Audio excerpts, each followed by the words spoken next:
Hello, ladies and gentlemen. Welcome to Just Plain Living. I'm John Gray. Good morning, I'm Peggy Burton. And I'm Jim Fuller. The elusive Jim Fuller is on the set today. I'm a little bit concerned this morning because John's right. I haven't been here in a few weeks. Elusive.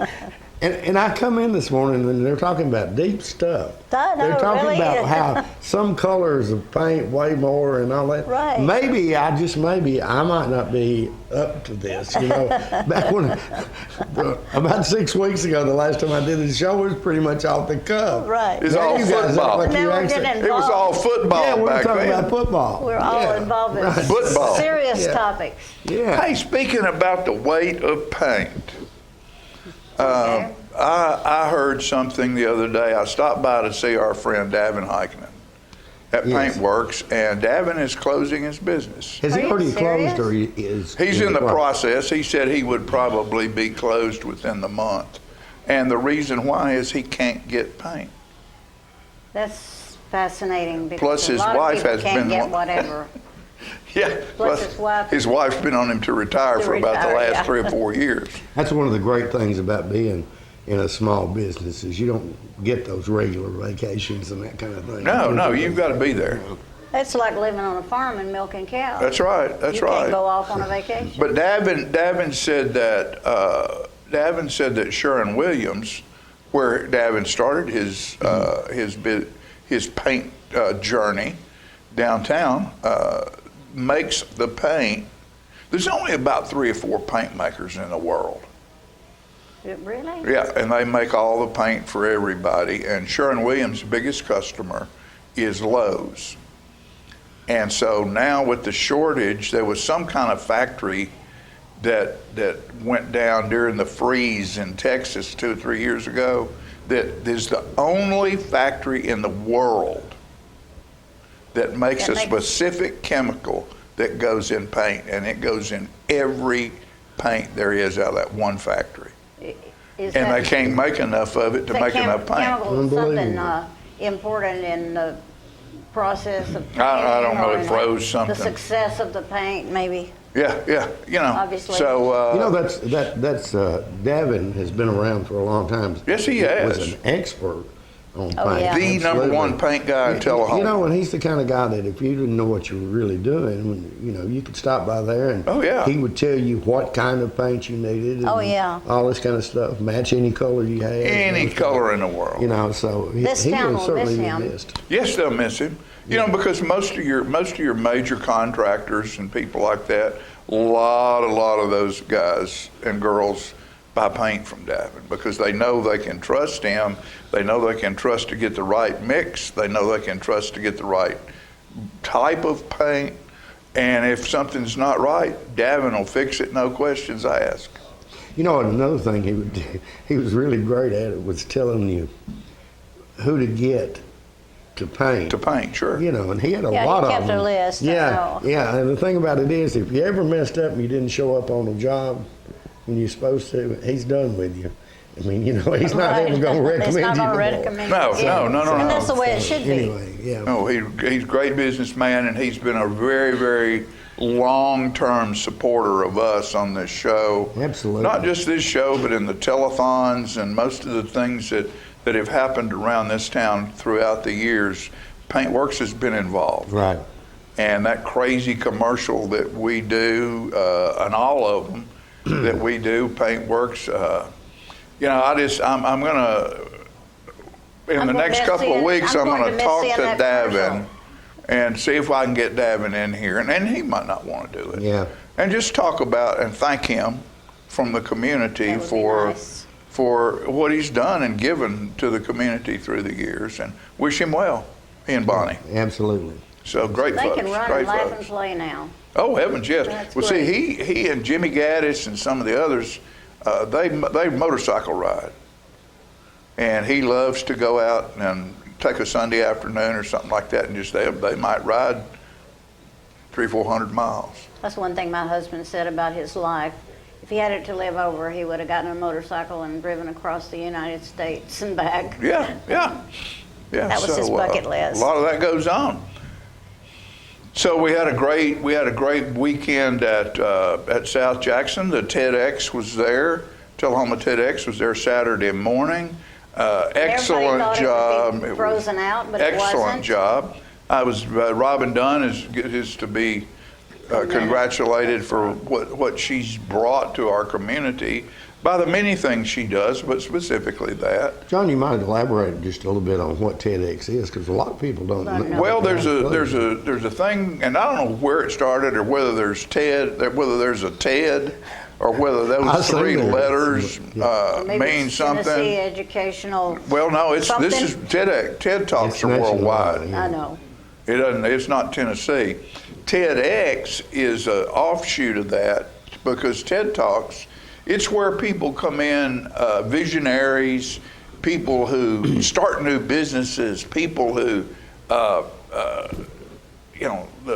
founder of iPhones and all of that kind of stuff. The original TED Talks were with huge corporate leaders who were visionaries and started businesses. Well, TEDx is where they branched it off to where it can be smaller areas, and we had 8 speakers the other day, and they came from Knoxville and Nashville and around within a probably 200-mile area of here, and they have, I think, maximum of 18 minutes Per person. per person to tell their story and how they got where they are and what their Becky Buller was on, and she told her story about how she became involved in bluegrass music and where it's taken her.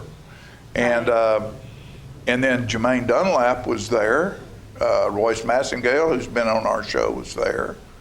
There were just all kinds of folks talking about how creative, entrepreneurial type people, or people get an idea, and they just can't be.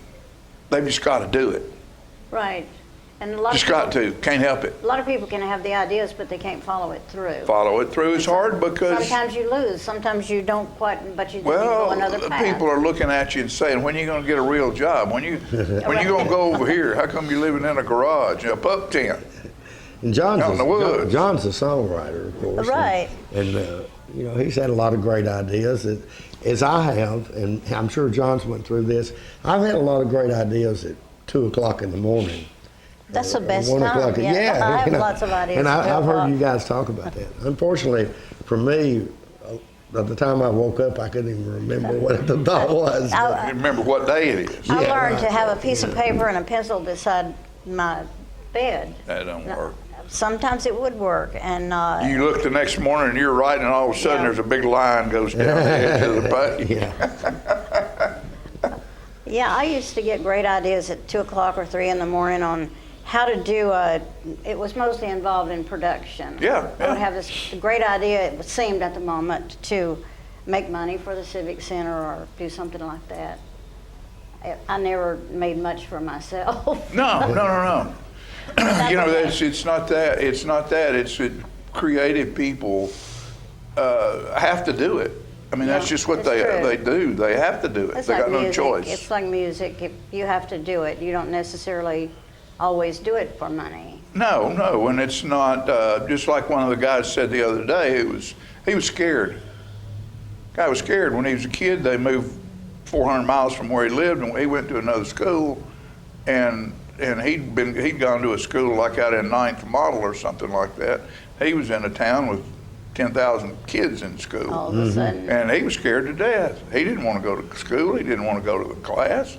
He didn't know anybody. Didn't know how to make friends.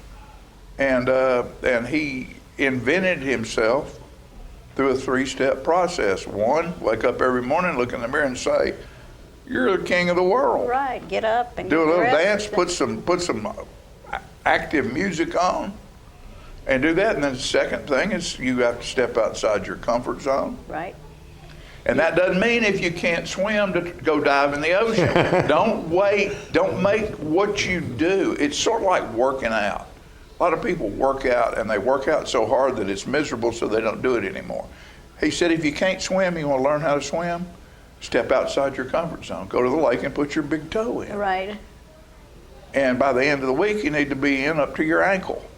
And he said, then after you do that and you come back into your comfort zone, you congratulate yourself. You reward yourself. You don't reward because of success or failure. It makes no difference what happens when you're outside your comfort zone. You reward yourself for the courage to try to do it. So that way you are setting yourself up to do something because you're feeling good about yourself. You go do a little something, and then no matter the reward, no matter what the outcome, you reward yourself First thing you because do. you did it. First thing you do is you get up. Yeah, you got to get up first. You got to make your bed. Yeah, that's kind You of. got to Now, get Mama. dressed, and then you Now, just Mama. get out there. Got to That's make what your you have to- bed. Doesn't matter, really. That's that a good military start. coming out. Along those lines, I say, is Lauren going to be on the show? Yeah. Yes, she is. Okay, Lauren Foster, who used to Yeah. co-host this show with us, is here in town today, and she's doing something similar to Yeah, that. similar to that. Be happy first. Be That's happy it. first, That's that's it. true. Yeah, right. Yeah, so we're looking forward to that. And Yeah. Fuller, seeing how you're here, Yeah. give me the lowdown on the Tennessee boys basketball team winning the SEC. First time since 1979 Wow. that they've won the SEC championship. So And a lot of folks So- thought they would be seeded number one in the tournament, a yeah, number one turns seed. out they're number 3, but There were a lot of those Yeah, in the talking South. heads were upset about that. yeah, they were, and rightly so. Tennessee typically, University of Tennessee typically doesn't get a lot of respect from the national media in any sport. So, Right. So to see people saying they didn't think they got a fair deal there is pretty encouraging. Pretty big, yeah. Yeah. Pretty big. Today I also saw someone wrote an article from the national media about Hendon Hooker, who is the quarterback for the football team. I think he's a dark horse candidate for a Heisman Trophy, so we'll see. So anyway. Go That's Vols. exciting, yeah. You know, and That's today, exciting. speaking of the Vols, today they released this week's rankings for the baseball and for baseball, college baseball, and 4 of the top 5 in the ranking were SEC teams, and Tennessee was number 5.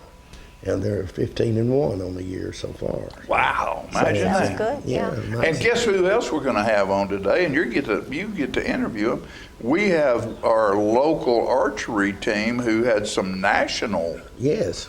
acclaim. So we're going to get them on here in a minute and bring all those little knotheads in here. And You know, then and if we'll they're- have Lauren Foster later. Yeah. So it's just, we got a big show, folks. Don't you leave. Pay attention to our sponsors and our commercials and go out and buy something from them and tell them thank you. We'll be right back after these.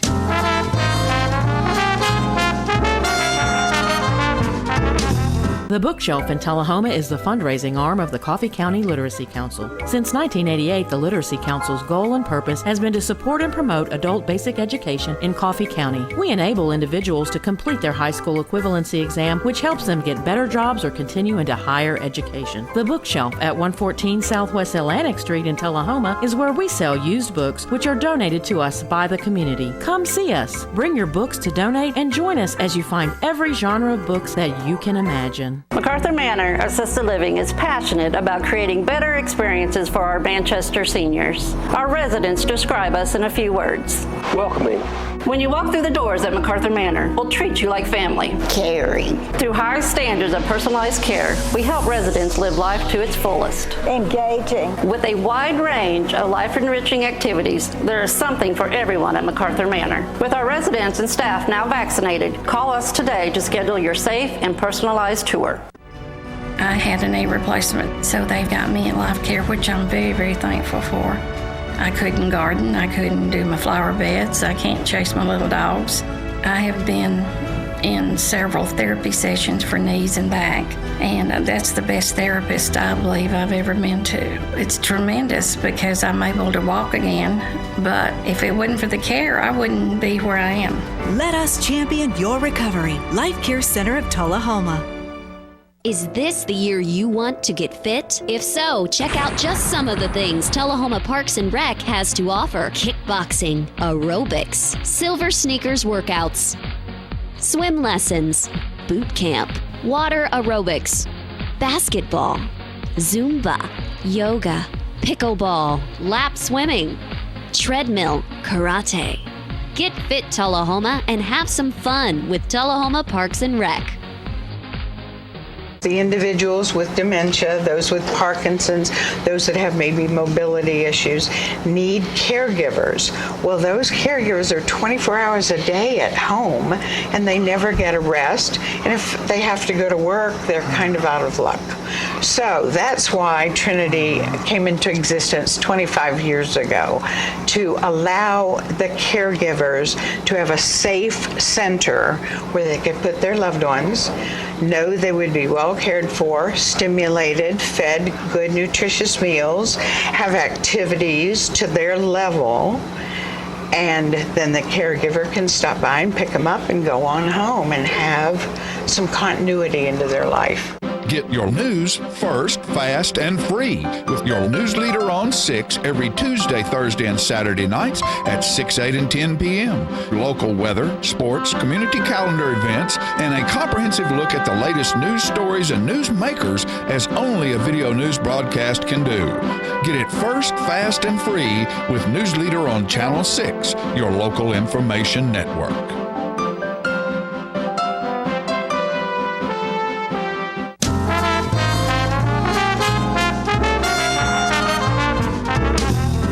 Good morning, and we're back with a wonderful person here from California, moved to Normandy, Darren Dillon. That's right. Well, Darren, first off, tell us where it is you moved here and where you're working. yeah, so I just became the director over at Normandy at Arrowhead Ranch. Arrowhead Ranch, Yes, which I'll talk about in a second, but we're currently in the midst of a little transition. So it was Arrowhead Ranch for the last 12 years, and we're now transitioning to Riverbend Ranch. So we're Oh, actually you're in a changing bit it, of a rebrand. Riverbend Ranch. Riverbend Ranch. That has a nice ring to it. Thank you, I appreciate that. Do you have a lot of people there right now, a lot of kids? Or? Yeah, so Arrowhead for the last 12 years has been a boys' home. Right. We've had about 125 boys that have come and lived with us on and off for the last 12 years.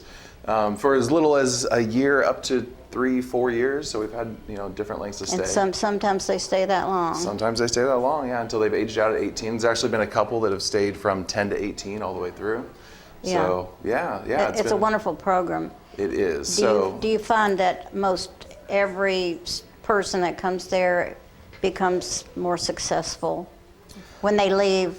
Their life is changed. Yeah, and I think that's one of the things that we're trying to work through. So the ranch, really what we do and what we focus on is we're a home for boys. So it's not a rehabilitation program. It's not even a place geared for kids in trouble. It's really just a safe, consistent home. And that's what we're finding, that there's a large population of boys that are 10 to 18 that kind of fit in that age range that are just in need of a safe home. So we're almost a little bit of like a private foster care system. So that's what you're providing. That's what we're providing, yeah. A safe place. A safe home, exactly. And I would say on top of that more, we give them opportunities. So we're on a 170-acre ranch. So we've got cattle, we've got a couple bison out there, we've got horses. Oh, you're kidding. I didn't realize there was bison. Yeah. So we've got a lake and the ponds, and we get wrapped around by the Duck River. So I would say, I tell the boys and families when they come in for interviews, listen, if you can't be home, this is a beautiful place to be. Beautiful place to be. Lots of opportunities. So we do try to teach them some skill and some trade. So we do woodworking, we do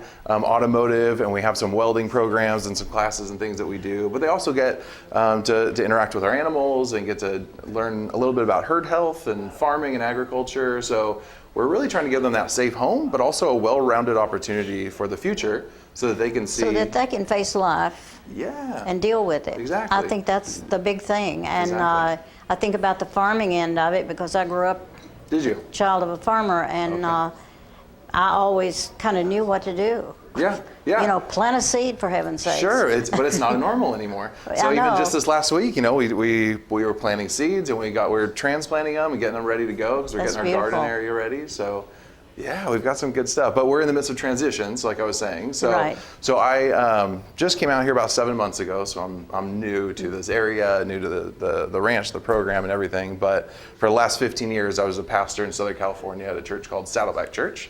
I oversaw junior high and high school, college, family ministry. So I really have a passion for community and for obviously family. for helping people. And for helping people, and making 100%. making life more easy to live. Yeah. It shouldn't be as big a challenge as some people think. but Absolutely, and that's where I think sometimes it community is is. a big part of that, right? When we do Community this is a together. huge part. I think about in my day, the community sort of helped raise you. Sure. You know, if Sure. you did something that wasn't too good, well, Somebody the else got neighbor you. or a friend would tell about it, Sure. get you straight. Yeah. So- So I really would love to bring that back a little bit. So with the change of the name, I mean, part of the leadership change being myself, the vision, mission changing a little bit. We're going to be Riverbend Ranch and Retreat Center. We really want it to I be like a the sound of that. community hub space. We want it to be a place where people come in, and I've always said this in the past that fun is it's fun, but it's also a tool. I mean, you'd probably agree Yeah. that when you have a fun time with your kids or with your family, that there's not only is that a memorable moment, but it's also an opportunity. It's where you build relationships. It's a huge opportunity. I got a hold of one of my son's college essays, and obviously had to do with the home life. And in it, he mentioned how much he loved more than anything was when the family went on vacation, because they were just together, Yeah. dependent on each other. You kind of leave the stress Right. of what was there behind, And so you that get moments together. can happen at your ranch. That's I'm what we're sure. trying to do. I'm sure that it does. And Yeah. I think there are a lot of children in this day and time who have been affected by so much technology, and the dad is just not there, or his head is not there, and the mother's busy, and everybody's That's it. busy. Yeah. So you feel Yeah. a huge gap. It is. Well, I mean, divorce rate is 60% for first marriages, 50 to 60%, over 60 for second, the third. So we're seeing just the breakdown of the family unit. The Right. nucleus of the family unit's changed. I think the statistic is almost 50% of children are raised without a father in their home. And that's, to me, is just tremendously sad. It is. So that's what we're realizing, even with the boys that come and stay with us. The house moms, so they live in a house with house parents. They attend local high schools and Yeah. junior highs, but the house moms want to be mom and come around, and it's not what the boys want. They want dad. They find that house dad, and they're just zoomed in on him. It is amazing to me that how many children miss that opportunity. And Yeah. you have your own children, don't We you? do, yeah. So I got three children. So my wife and I have been married for 12 years. We've got 3 kids. We got Jed, Remington, and Montana. Love the names. So yeah, thank you. So, Remington. Remington, or Remy Jean. That's what we Yeah, call her. that's Yeah. sweet. Yeah. So, but we're really excited. So the ranch has some great things coming up. As our community outreach, we're going to do an Easter egg hunt April 9th, and then we're doing a golf tournament fundraiser. We do a big 4th of July fireworks show. Now, when you say you do, does the community come in with the boys when you have stuff like that? 100%. So yeah, absolutely. I And love that. We're partnering with a bunch of other nonprofits. Casting for Recovery is a women's breast cancer fly fishing group. Wonderful. They're coming out. They've come out. Project Healing Waters, the guys over at the DAV. We've got a lot of other nonprofits that are coming, just utilizing our space. Something we need to do is give the audience an opportunity to know how to get in touch with you. Yeah, absolutely. You have a website, I assume? We do, and again, it's all going to change, but it'll shuffle. they'll remember. So if you look up Arrowhead Ranch in Normandy, Tennessee, you can find all of our information.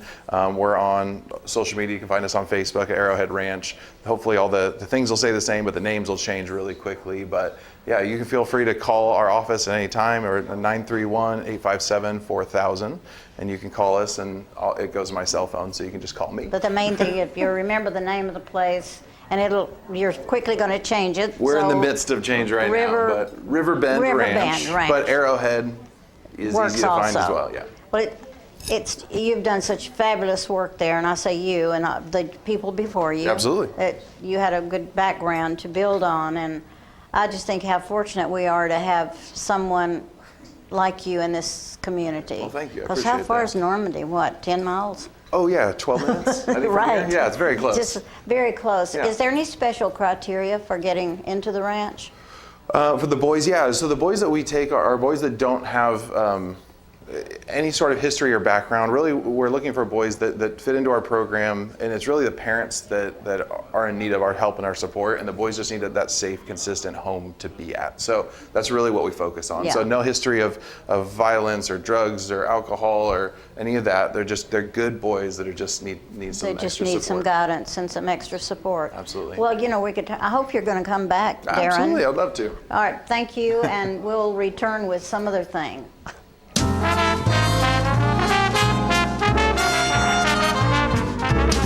Clayton's has been Tullahoma's shoe store for over 120 years, and Florence Hall continues that tradition today. We're the only shoe store in town that starts with measuring your foot to make sure you get the perfect fit in a quality shoe. That includes narrow through wide widths for men, women, and children. Clayton Shoes, the family shoe store you'll love. We're gonna fit your style. We're gonna make you smile. Service and quality at Clayton Shoe Store. We're gonna fit your style. Hi, my name's Bobby Carter, and I'm asking for your vote in the Circuit Court Judgeship of Coffee County, 2nd Division. I grew up in Tullahoma. I attended the Citadel and the University of Tennessee Law School. After that, I served my country as an officer in the United States Navy JAG Corps. Since then, I've been a trial lawyer in Coffee County for the last 25 years. I feel that I have the legal and life experiences to protect the citizens of this county over the next 8-year term. I would appreciate your vote in the May 3rd Republican primary. Thank y'all. My husband was diagnosed with a spinal infection. He lost his ability to swallow and the movement of his legs. I couldn't turn over in bed, I couldn't walk, I couldn't eat. They were just wonderful in the treatment and care they gave my husband. I regained my mobility where I was able to go home. It is miraculous. Let us champion your recovery. Life Care Center of Tullahoma. Get your news first, fast, and free with your news leader on 6 every Tuesday, Thursday, and Saturday nights at 6, 8, and 10 p.m. Local weather, sports, community calendar events, and a comprehensive look at the latest news stories and news makers as only a video news broadcast can do. Get it first, fast, and free with News Leader on Channel 6, your local information network.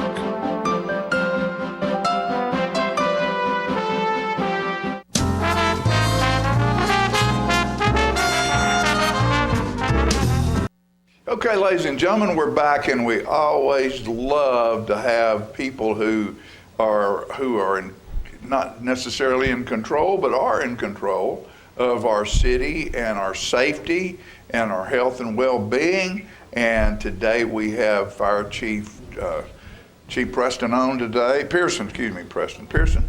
And there is a Kenneth Preston. President. There is a Kenneth Preston in yes, town. there is. That might be the reason why. Yes, there is. Yeah. Well, and I saw them the other night. That's why I guess that was on my mind. Chief, how's everything going? Everything's going great. Daylight savings time. Daylight savings time. What does that mean to you? What it means to me is it's time to change your batteries and your smoke alarms. So if you've changed your clocks, it's time to go ahead and change your batteries as well in your smoke alarms. Go ahead and test them, make sure that they're working. Normally every year, that's the time we usually do it, twice a year, either at each change of the clocks, check your batteries, go ahead and change them so that they're running and properly in order. A lot of the newer smoke alarms do not require a battery change. They have lithium-ion batteries and they last for 10 years. Oh, that's nice. So if you have those type of smoke alarms, you're not going to have to change your batteries, but it is a good time to test them, make sure that they're working, make sure they're in good working order, so that if something does arise, that they will warn you and allow you to get out of the residence in a proper manner. Well, and folks that are going, man, I don't have smoke alarms, fire alarms. Our fire department has a great smoke alarm program. Yes, sir. Yes, sir, we do. We partnered with the state. We have a grant to put smoke alarms into houses within our community. So that's anybody that's in the city limits. You can call Station 1 at 455-0936. Talk to Melissa Allen. She's our Community Risk Reduction Coordinator. And she will set you up, among other things. She does a lot. She's a good person to have, and we're glad to have her. Yeah, we love Melissa. But if you call the station, she'll normally get them installed that day. So we try to service the community as fast as we possibly can, because one smoke alarm can save a life. Yes. So that's more. And that's our purpose is to keep the community safe as much as we possibly can. We do a lot of our public education through the school systems. We talk to them. We've been doing that. We do a lot of it in October. But throughout the year, we'll go and see other areas. We'll do other things with the school systems and try to continue to develop that knowledge of being safe and not doing the right things as far as it comes to fire safety.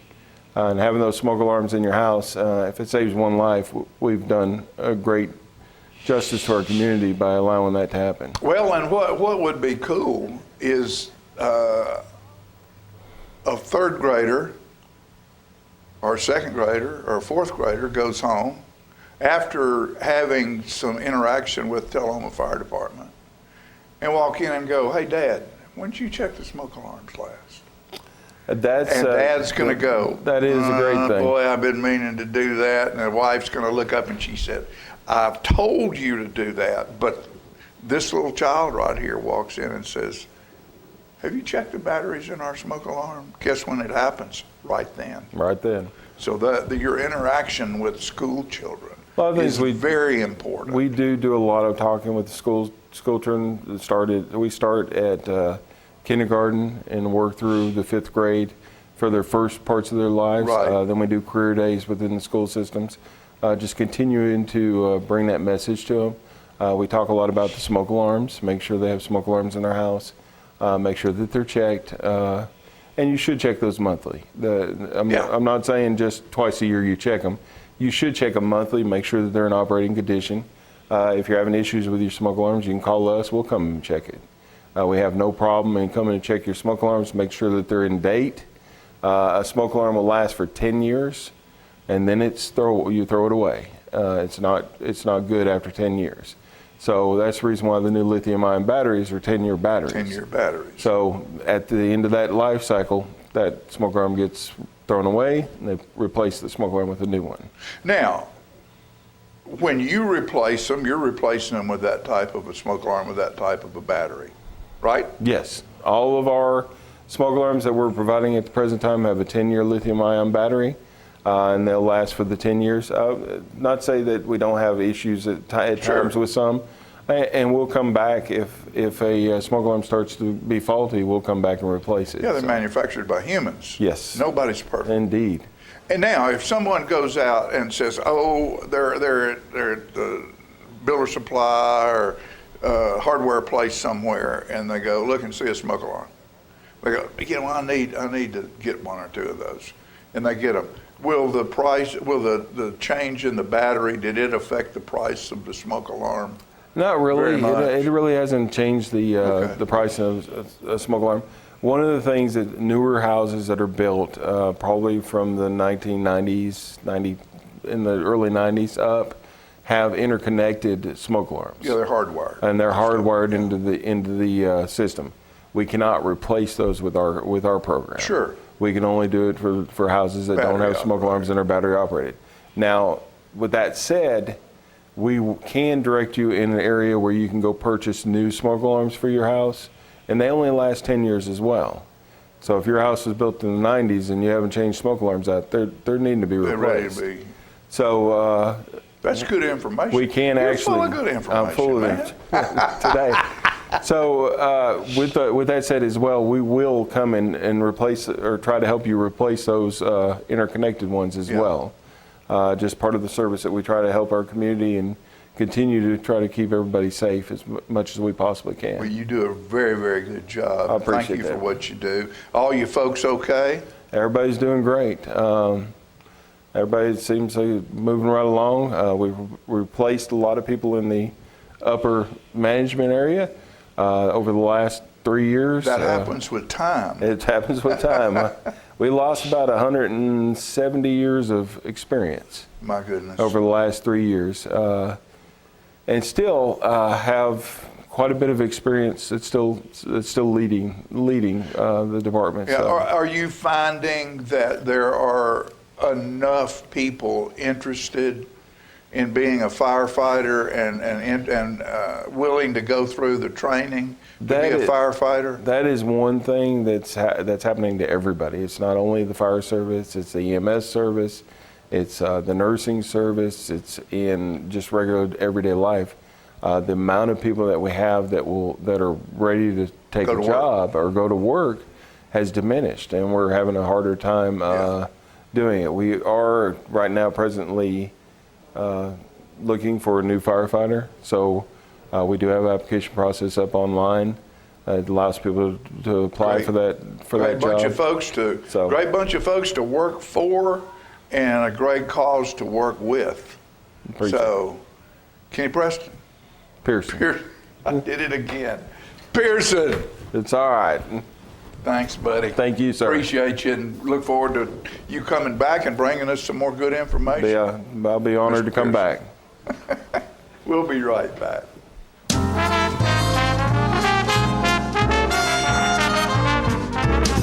Smoking tobacco accounts for 3 of every 10 fire deaths in the United States. Tullahoma Fire Department need you en route to a structure fire, 202 Main Street. Heavy smoke showing. Neighbors advise child trapped inside. Lighters, matches, and associated smoking paraphernalia are the leading cause of preschooler fire deaths.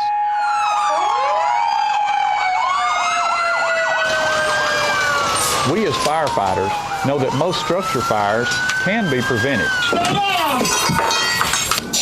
I've got one! Command, this is primary search. We have a victim. Need EMS to meet us at the front door.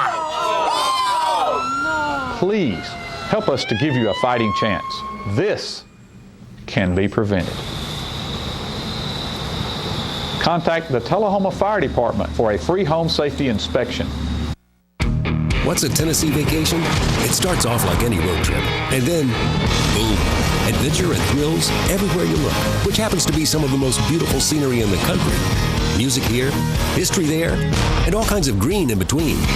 Come relax and unwind, or bring the crowd for some stargazing, or stargazing. Whatever you do, come hungry and expect an awesome soundtrack. It's all right here in Tennessee. We're playing your song. For a free vacation guide, visit tnvacation.com.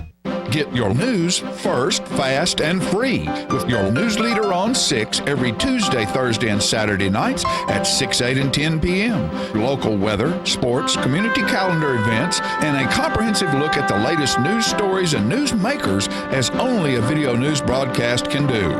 Get it first, fast, and free with News Leader on Channel 6, your local information network.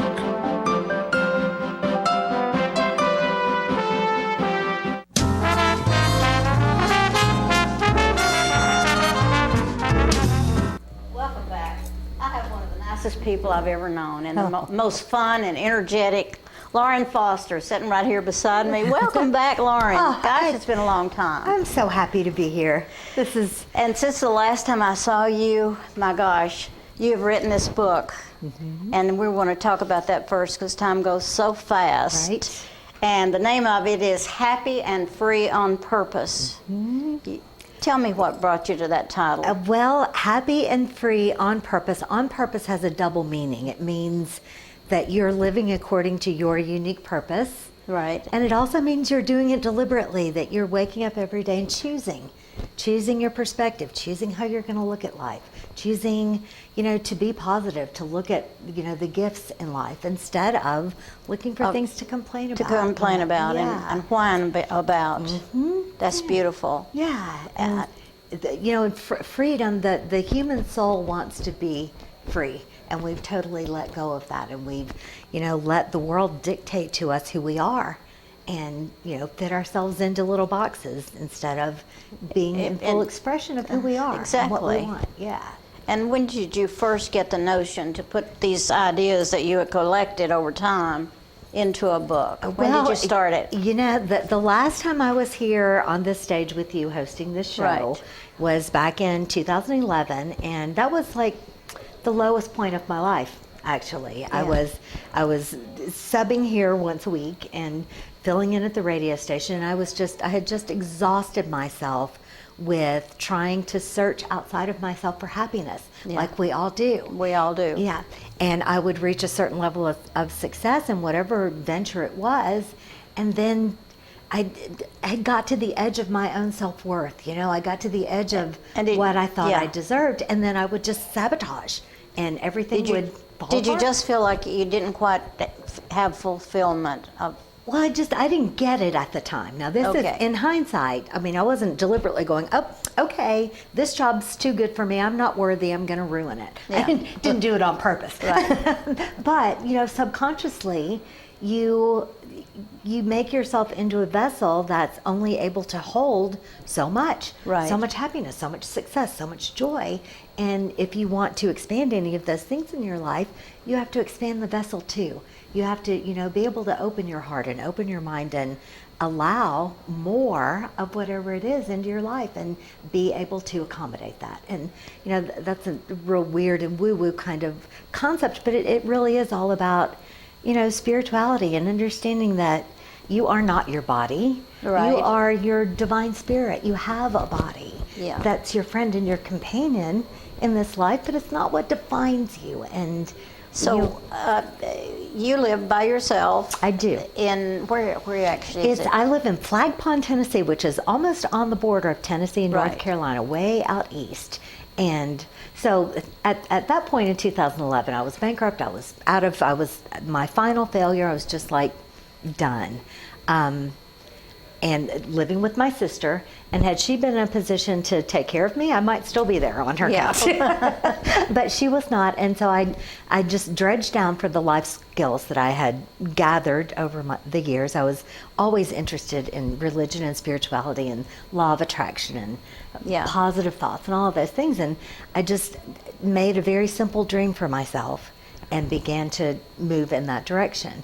And the first thing I wanted was some solitude. And East Tennessee was where that happened. And I put my life back together in 2 years, and I was in this little cabin That's in paradise. amazing. It really is. It's amazing that you found this little cabin that just suited what you needed at that moment in time. I'm going to show this book, and if they can get a close-up, I don't know if you can see it or not. But anyway, I love the colors in this. Thank you, and they're that fits in real good with what's on the set, doesn't it? That's my beautiful dog Lacey, who makes every picture awesome.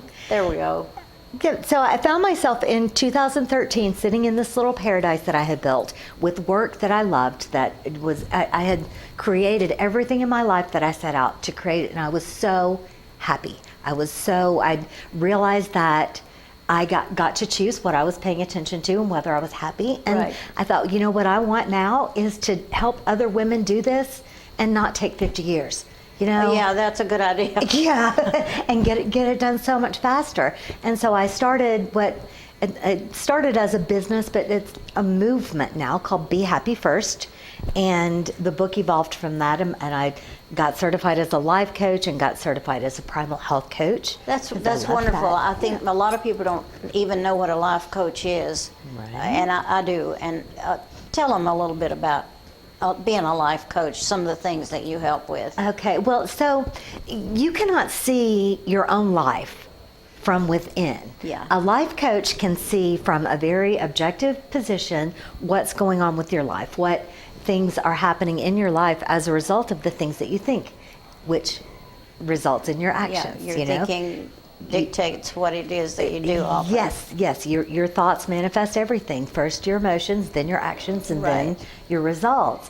And a life coach just helps you to look at things in a different way, and to point out to you when you're, being abusive to yourself and your body. Say, oh, I hate this about myself, or I am so whatever negative words. And life coach helps you to. And do you think that one of the big things people need to do is accept themselves as they are? Absolutely, and love yourself like you are. And love yourself as you are. And if you want to make changes, that's fine, but love yourself through the changes. Yeah. Don't you think that's important? I do, and I so want people to stop letting it be okay to be in pain, letting it be okay to be in discomfort, and because you definitely create your own life, and you don't have to settle for that. Yeah. You get to create your life the way you want it, and that's your body, your relationships, your money, your success, your joy, all of the parts of your life you're creating. And one of the things that just popped into my head that is so very important is that people don't know what they want. Oh, a lot of people don't know. Sometimes I wonder if I do. Right. And so the Happy and Free on Purpose, this is like a guidebook. You can self-coach yourself but just by using this book. And there's exercises like looking back over your life at the things you love to do. Yeah. You know, I so regret that I'm not in community theater anymore. And Well, I regret that you're not here in Tullahoma. I know, and and you know doing what? community theater. We're doing great things now. It has occurred to me to come and stay with my family for half a year and come over here and play with you at the. We'll do that. You know, I can do that. I can do whatever I want. So now I have it in my mind that I want that back in my life. I want to be around theater people. You know, even if I'm just doing props. Right. You know, we did MAME way back in the day when I was very, very young. And I was the prop person on that. I had ball. And that's when I did MAME, wasn't it? Yes, yeah. yes. That's the first time I ever met you. So you and I met even before Yeah. I got involved with PHED. It's been a long time. Long time. Exactly. I like the way this starts, getting ready to get ready. Tell me about that. Well, this is about gathering your tools, getting your journal, setting your intentions, and preparing to do the exercises and committing to going all the way through. Most of the time people start on a course like this and then they drop it. Yeah, it gets a don't little finish. uncomfortable, it gets a little scary, and they don't follow through. But if you do all of the processes in this book, your life will be transformed. That's wonderful. At the end. It's fabulous. I love all the different chapters. Do you have a favorite chapter or one that tells the most? Like learning to create your life of purpose? That I sounds think interesting to me. Magnificent Manifesting Mornings is my favorite because you're at your most powerful and your most clear first thing in the First morning. thing in the When you morning. wake up, yeah. But most of us, instead of starting fresh with a nice clean slate, we just pick up all of our worries, pick up our incomplete to-do list and just continue on, right? When instead, if you manage your mornings on purpose and you wake up and you go, you know what? I love this bed. I feel amazing. I love this little kitten that's laying at my feet. I love this. I love that. You get yourself in the vibrational place of how you want to live your life, and then you hang on to that feeling as long as you can. Yeah. And it gets longer and longer and longer and longer And the more before you you know practice. it, you're in it all day long. Right. And you go to sleep with a clear head. Yes. And you get a good night's And you sleep. sleep amazing, and you wake up the next morning and it becomes automatic. And then when something goes wrong, a flat tire, your power goes out, whatever, then your brain is already trained to go, okay, how Let's can I not make whine this and cry fun? about it. Let's just fix it. Right. I woke up one morning and thought my power was off. I was wrong, but I instantly lit some candles and decided I would journal by lamplight and was having a great time. And then I looked over and saw the stove light was on. I'm like, oh, the power is not off after all. Right. But it never bothered me because I'm like, you know what? There can be fun, there can be lightheartedness in anything. And, I always want someone to ask me about what about grief and what about death and what Grief about and death. sadness. Will you ask me? Tell me about it. Yeah.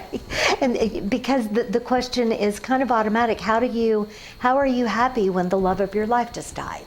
And you're not really, because you're not supposed to be. You're not supposed to be. Yeah, exactly. that's part of the human experience is to, feel the pain of change. And you just have to accept it. And I think the quicker you do that, the better things are. Exactly. And you feel those feelings of grief and you honor the loss of that person at the same time with a hopefulness toward what is coming next, and knowing that this isn't forever, and knowing that these are just dark threads that add contrast and interest to the tapestry of your life. That, this is something that I feel parents should not keep their children from experiencing when the dog dies or when different things. That's why animals are important, I think. But death should be something that you learn to accept. Because it is just absolutely going to happen. completely inevitable. Exactly. All of us are going to die, Right. no matter what. And we don't ever know when that is, but that's what makes life precious, because it isn't forever. This human existence will come And to if you don't do what is best for you during this time and accept yourself, right, then you've wasted your years. Yes.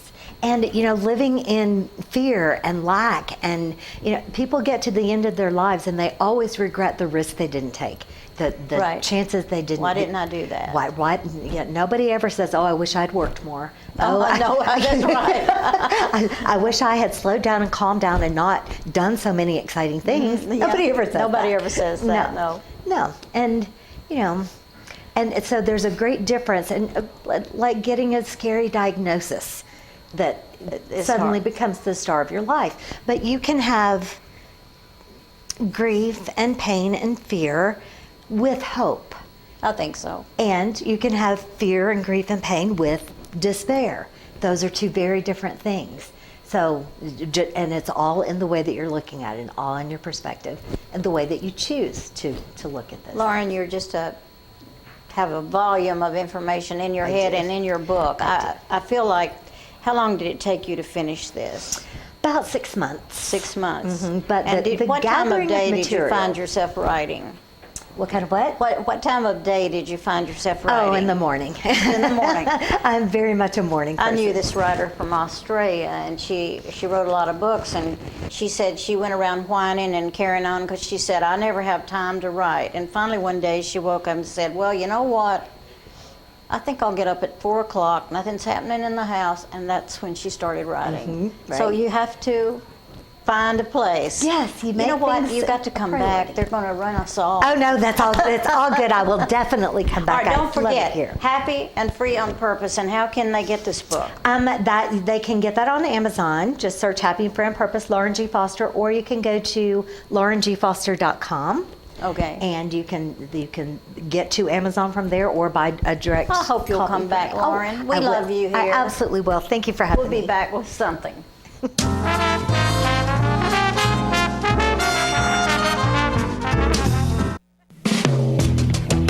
What does caring look like?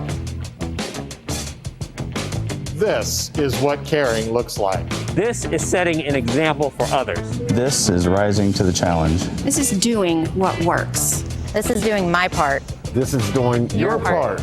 Each of us individually. Acting as one. Keeping your distance, no matter how awkward it may seem. This is wearing a mask. Over your nose and mouth, like we are. Keeping our distance, each wearing masks. Not under your chin. Not above your head. Not in your hand, but over your nose and mouth. This is listening to the expert. If you'll just Wear one of these. Caring makes community. And this is what caring looks like. Until COVID-19 is no longer a threat. Until COVID-19 is no longer a threat. Until COVID-19 is no longer a threat.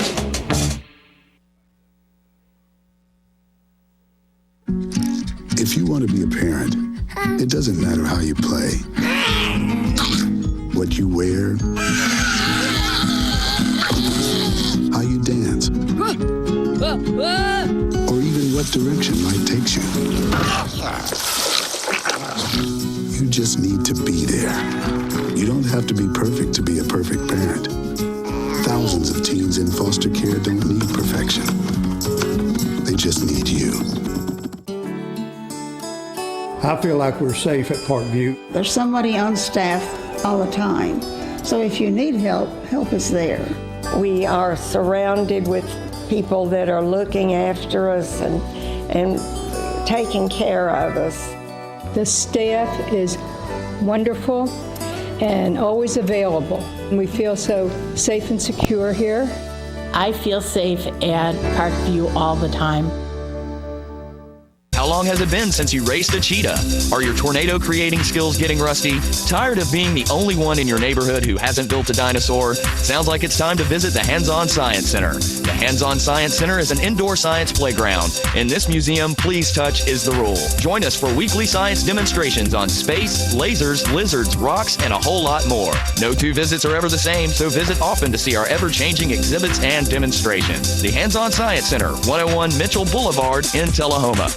Get your news first, fast, and free with your news leader on 6 every Tuesday, Thursday, and Saturday nights at 6, 8, and 10 p.m.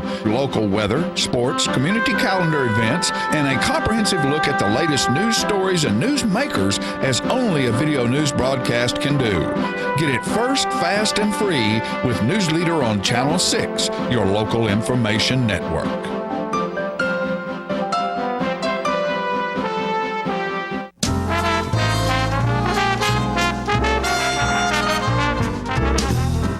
Welcome back, ladies and gentlemen. And we're pleased to have joining us on the set now Josh Harris and Tracy Tote, and they're here today to talk about kind of a new sport that we've got in Tullahoma that apparently you guys are doing really, really well at.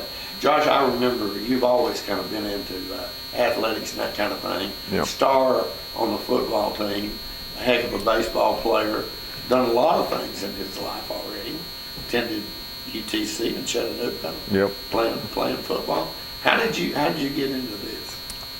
Well, growing up, I didn't get to hunt a whole lot. I went coon hunting with my grandfather, but once I got out of high school and when I was actually in college, I went hunting for the first time, deer hunting, because my parents let my younger brother do it. And I was like, well, how come I didn't get to do it? And they were like, well, his friends all hunt. And I'm like, well, so I went hunting for the first time, and I bought my first bow shortly after that, and I just fell in love with bow hunting. It's been a passion of mine, and it just translated over to coaching archery and doing what I love. Now you've got a really good reason to be here, Tracy, because you're in a business. What's the name of your business? Taylor's Archery. Taylor's Archery. Okay. And so one of the thoughts I had going into this interview is I thought, where are you going to buy all this stuff that you're going to have to do that? So I assume you're the guy. That's me. That's Tracy. Now, the program here in Tullahoma, the archery program that we have here in Tullahoma, tell us how that came about. Well, the archery program I do with Tracy is S3DA. We're not affiliated with the school system, but we do have other programs that are in the school system, but they're more at the elementary level. They don't have it at the middle school. But when I was at West, I started there, and we had an archery program there for a couple of years before I switched over and I started doing it privately through Tracy's shop. But the program, the S3DA program, the kids are not narrowed down to just shooting one bow. You got 4 classes they can shoot in, which you have traditional or recurve, you got Olympic recurve, you got fixed pin, which is your hunting setup, and then you got an open class. And they do it for both male and female, and they do it, you got 4 different age groups. You got Junior Eagle, which is 8 and under, which my kids participate in. You got Eagle, which is 9 to 11. You that youth, which is 12 to 14, and then you got young adult, which is 15 to 18. I see.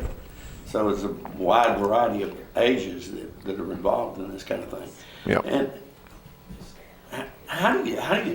do you get kids coming into this program that have never done it before? Or? Absolutely, and honestly, I kind of prefer it that way.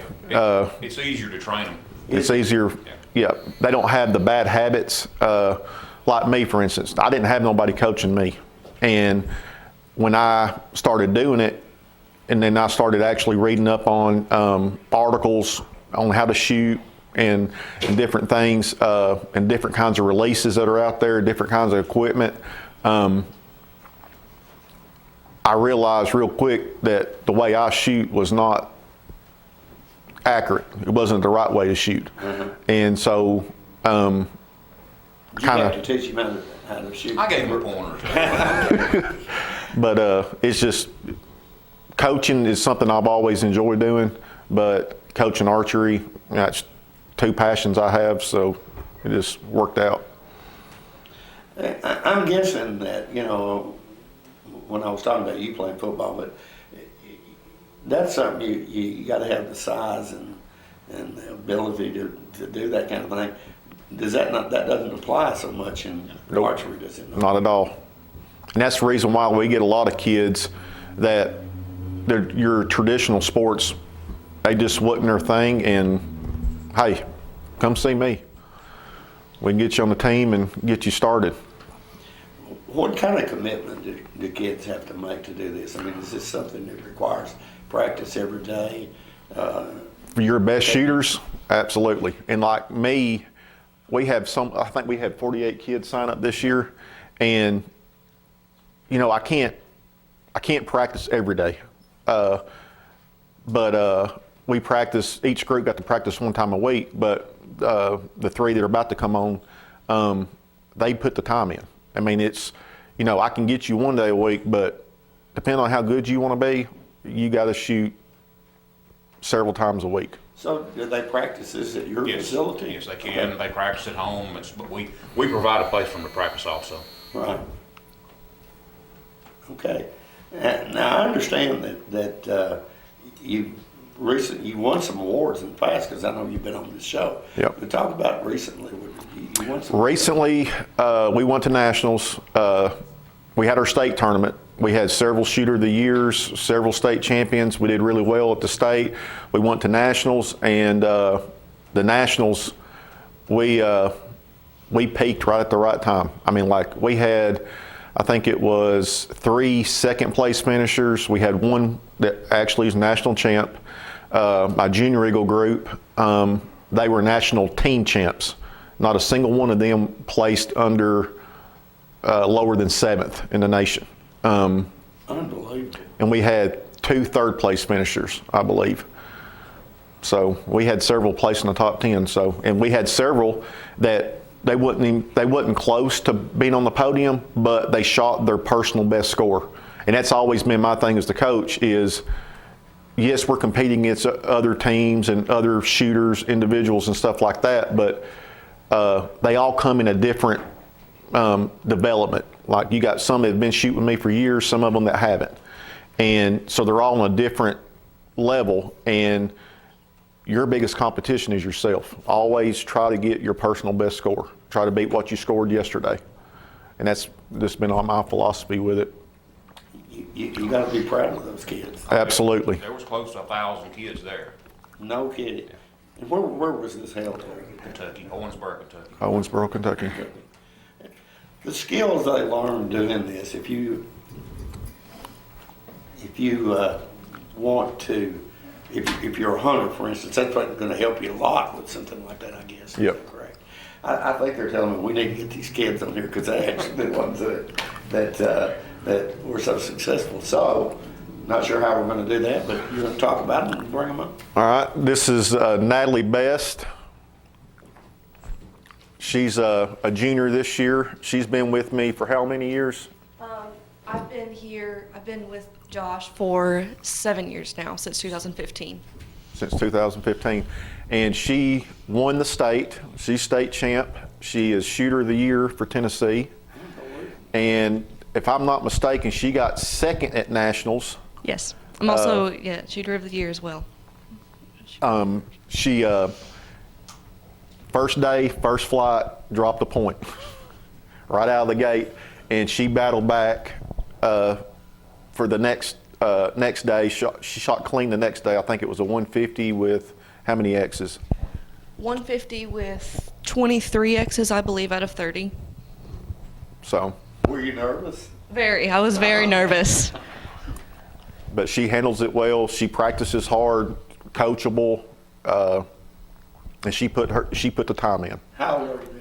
I'm 17, a junior at Tullahoma High School. Okay. All right.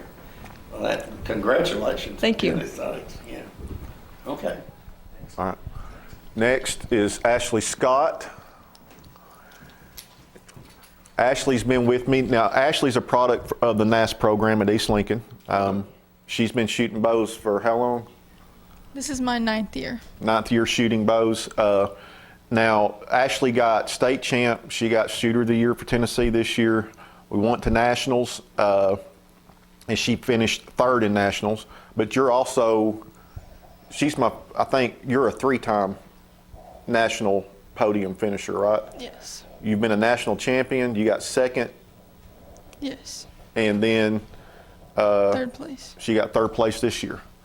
And like Ashley, she's been shooting with us for 4 years. 4 years. But like you hear me saying, these kids they're getting a podium and finishing in the top in the nation and in the state. They've been shooting a long time. Right.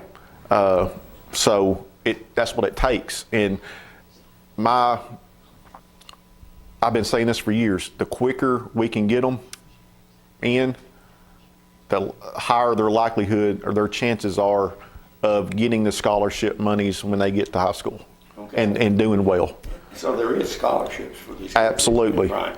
Okay. I don't know how much scholarship money did you win this year in nationals and state? I'm not sure of the total, but I know at nationals I got 19 scholarships, like to different schools. Okay. It's worthwhile. Oh, yeah. Absolutely. Yeah, absolutely, yes. Okay. All right. All right. Thank you, Ashley. Josh's dad's over there telling us how to do this. Yes. Behind the cameras. Josh's dad's Jerry Harris. Next is going to be Peyton Taylor. We call him Cornbread. Cornbread, okay. Peyton has been with me since... This will be my 4th year. 4th year? You started with me when you were in 6th grade or 5th grade? 5th grade. 5th grade. And he's a freshman this year at Tullahoma High School. Ashley was a sophomore. Okay. Yeah. But Peyton's been with me since 6th grade. He started with me. He was one of the, and he saw a lot of success early on. He was naturally good at, and he likes to hunt, but he was naturally good at shooting a bow.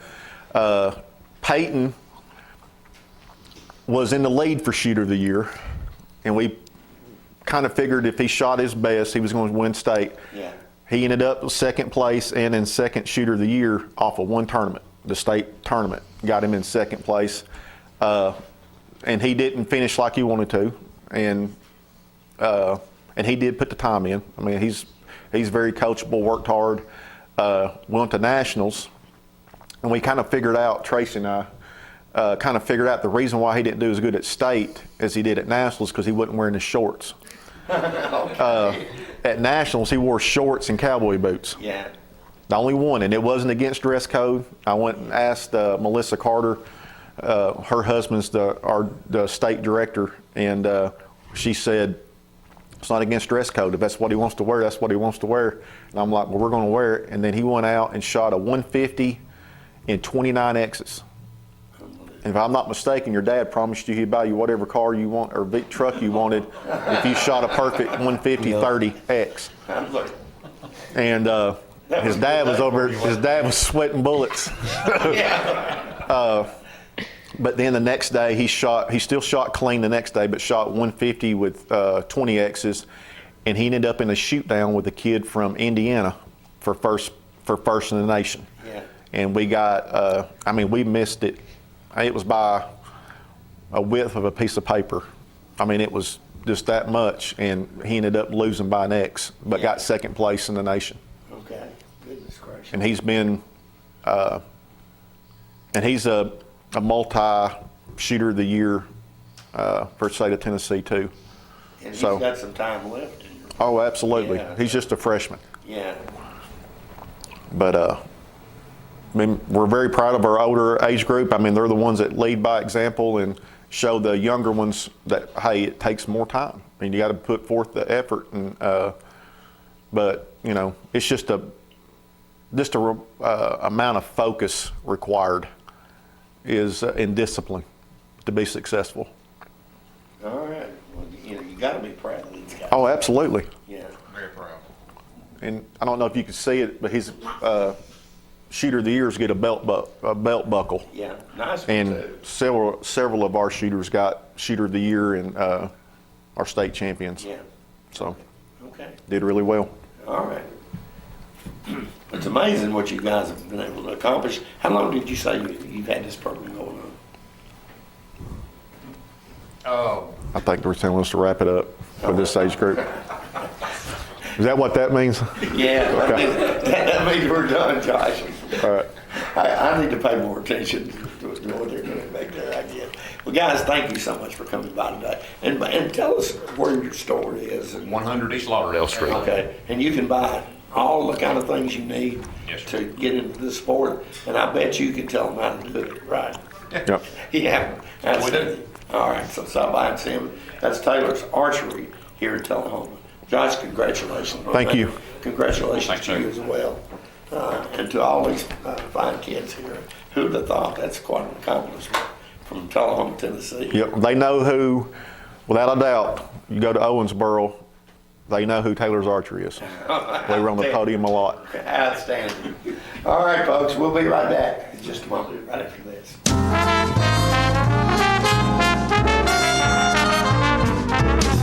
Oh, hello, ladies and gentlemen. This is the paint. Uh-oh. I just knocked a tree over. This is the paint doctor. I got the color wheel. Now, you know what a color wheel is? It is the wheel at the paint works where you pick all your colors to paint your room. It could be a multicolored beard. It could be a underarm fan. You never can tell. One thing we do know is that it's time to paint. You know, you can make your wife very happy if you go to your house and paint some rooms, or you paint the outside of the house, the inside of the house. It makes them feel very good because you work hard for them and they like that. All women like to see their man sweat. You know, they do. Honeydew is what they do. And you get to do it too. So you go to the paint works at 1960 North Washington Street and you see David Heikkinen over there, and he's the real paint doctor. He fix you up with color. It's so nice when the color is right. Go to Paintworks today. Martin Senor. See? Martin Senor. Right there. Martin Senor at the Paintworks. Bye, and we see you next time. I'm burning up. You know what, guys? There's a lot of tree branches and dry brush over here. We should probably move the bonfire over there.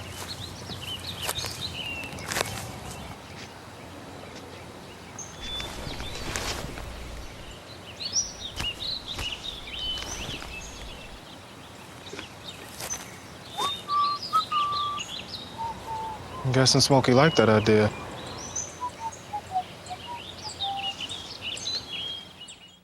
Okay, so what would you bring to my company? What do you need?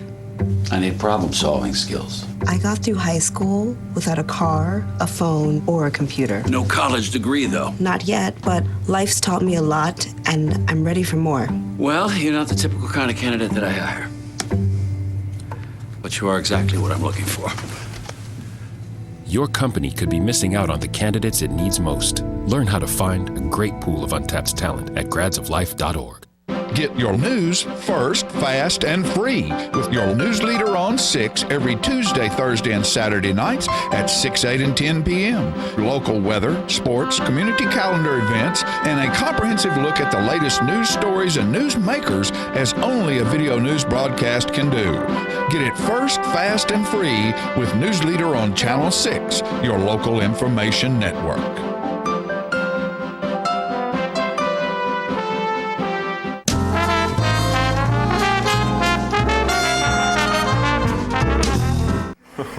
Welcome back, ladies and gentlemen, and I'm here with, once again, with Josh Harris and Tracy Taylor, and they've got some more stars of the archery program here in Tullahoma that Josh is going to introduce to you right now.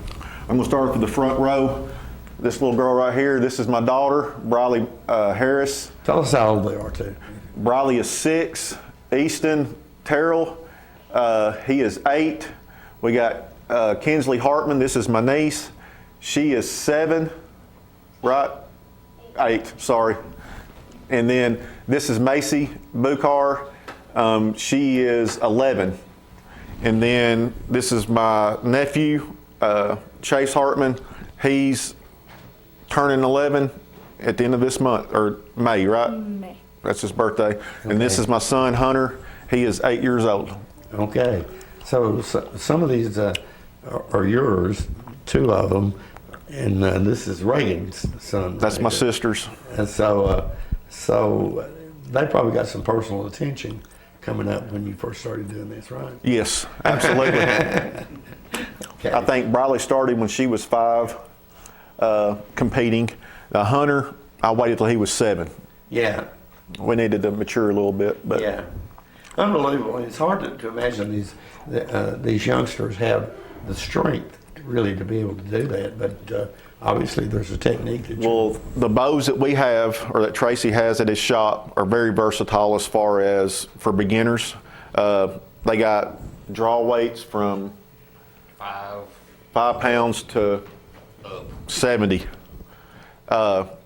So all the kids, I mean, you can see they're different sizes, height-wise, strength-wise, everything. But there's a bow for everybody. So we're doing really well. You know, and real quick, some of the parents, if they have any concern about how safe this is, it's a pretty safe. Oh, it's very sport. safe. Yeah. Yeah. So you don't have concerns about that at all, do you? No. Yeah. We're very safe. Safety is our number one thing. Staying behind the fire line. But real quick, I do want to say this Junior Eagle group right here, 7th in the nation, 3rd in the nation, 5th in the nation, 2nd in the nation, and team-wise, they got number 1 team in the nation because they compete as individuals, but also can compete as a team. That is absolutely phenomenal that these kids can be doing this at this age. Just unbelievable.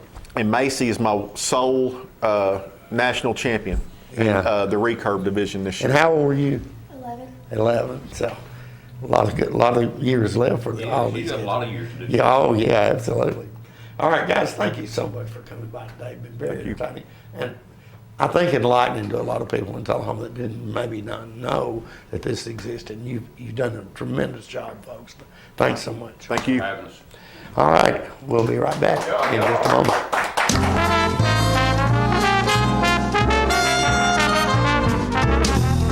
Get your news first, fast, and free with your news leader on 6 every Tuesday, Thursday, and Saturday nights at 6, 8, and 10 p.m. Local weather, sports, community calendar events, and a comprehensive look at the latest news stories and news makers as only a video news broadcast can do. Get it first, fast, and free with News Leader on Channel 6, your local information network.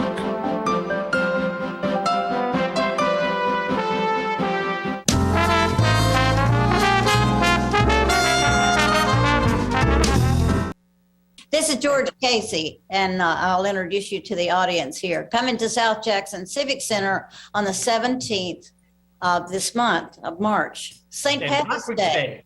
Yeah. We have a lot of fabulous events planned for you, and the doors will open at the Civic Center at 6:45. No, that's wrong. 5:45, and then you'll go on the stage just a little bit after 7. So we're selling food and everything. Anyway, George, tell me a little bit about yourself. I know you're from Ireland. I know you were born there on some little seacoast town that told a lot of stories. Is that where you got a lot of your work? Exactly. We grew up in a guilty Irish Catholic family. Yeah. Of 11 children. 11. Oh my God. 11. You've been in the group. Yeah, and that's not the kicker. We were the smallest family in our village. You're kidding. How many were there in all? Was it a big village? Oh, there was one family had 21. Oh my goodness. One family, yeah. I wonder what they did in their spare time. There was no TV or radio in those days. Right. So when did you get to the United States? I came in 1970 as an exchange student. And I've read a bit about you, and I know you have opened. When did you actually start doing comedy? I was doing just folk music, Irish folk music for a lot of years. And then I found that I would always tell stories, but I felt I could write, and I was better at that than I was at the singing, and there was more money in comedy. And I kind of backed into it, and I just fell in love with it. And I've been doing it now for over 40 years. That's fabulous. I know you've opened for some great acts. And name a few of those. A lot of icons like Rosemary Clooney, Bobby Vinton, Glenn Campbell, Charlie Pride, Melissa Manchester, the Osmonds, and just to name a few. And that Bobby Vinton is the one that brought me. He saw me in Chicago, and he offered me a full-time job in his theater in Branson, Missouri, called the Blue Velvet Theater. So I moved to Branson with him, and I was there about 11 to 12 years. And I know you do a lot of cruises. Yeah, then I moved to Florida because the cruise people were coming after me. So it made more sense to be in Florida, closer to the ships. So that's what I've been doing, yeah. Well, if you got a few jokes you want to tell us? Well, it is. People always ask. I think to me, in my humble opinion, the simplicity, I think, and innocence of Irish humor that makes it. We're very self-deprecating people. We love life. We're jolly. We're happy. We love our drinking, as we say, we love our holy water. Right.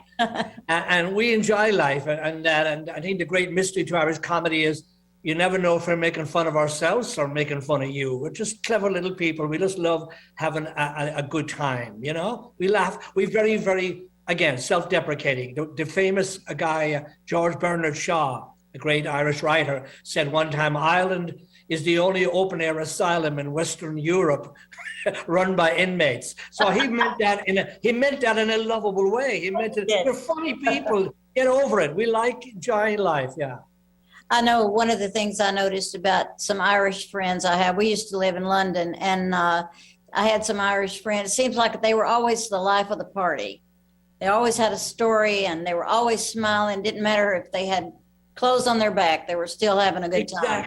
Exactly. We always say, and like the Irish, if we do something stupid, the Irish, and trust me, we do it a lot.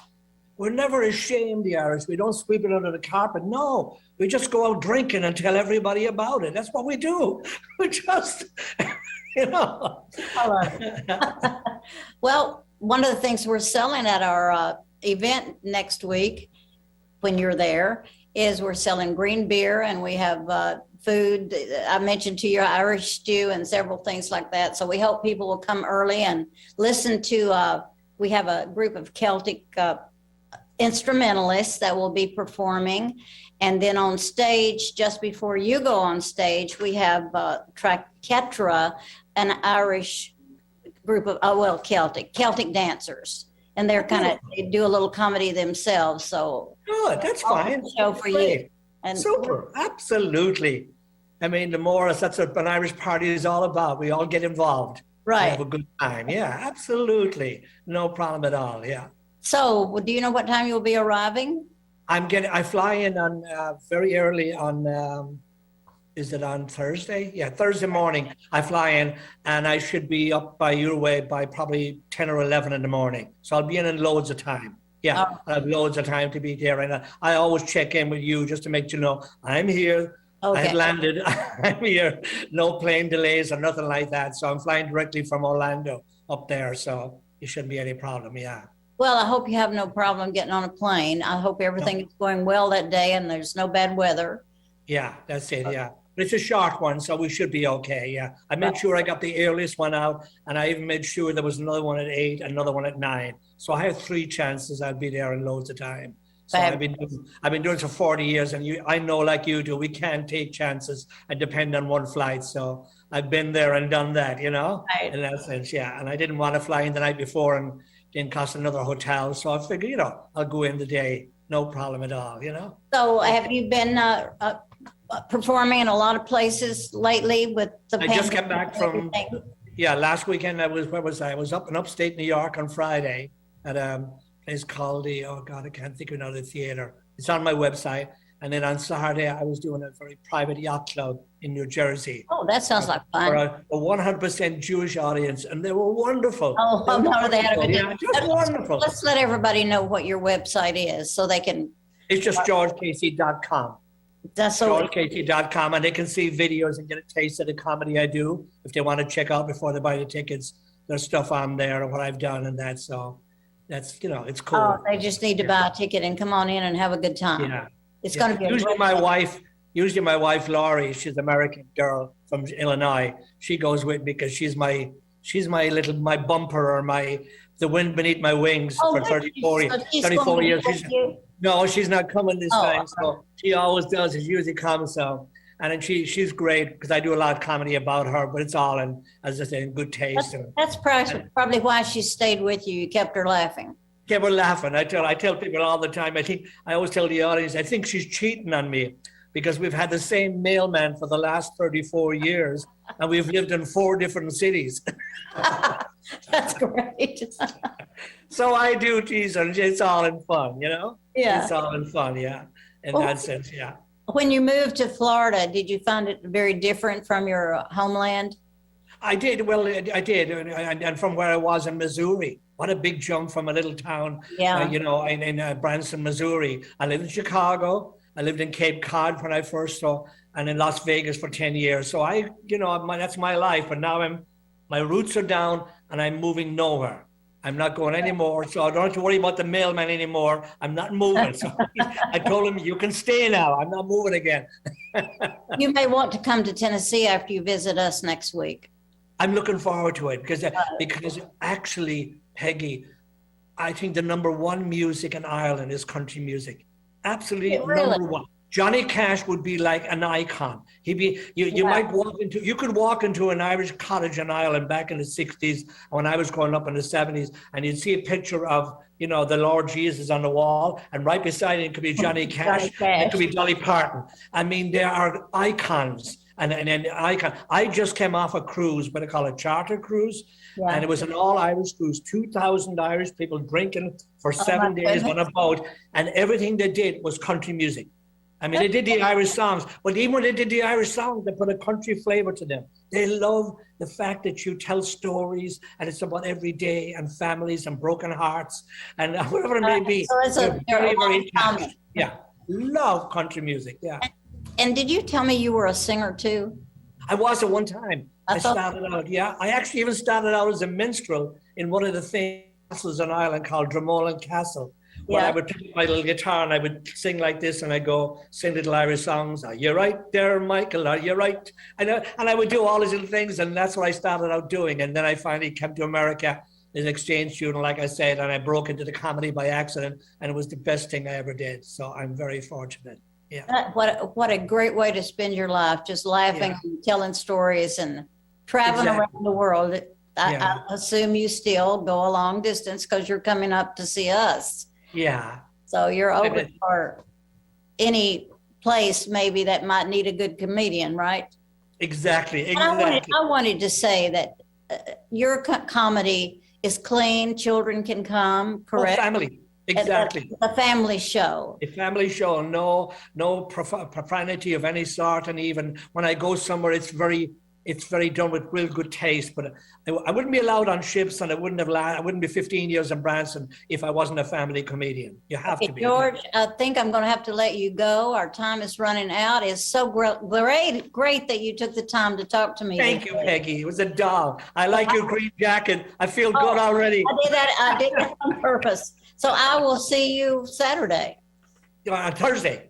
I mean Thursday. Thursday, March 17th. Next week. You got to remember I'm old, George, and I don't always remember. It's the 17th, for heaven's sake, St. Patrick's Day. All right.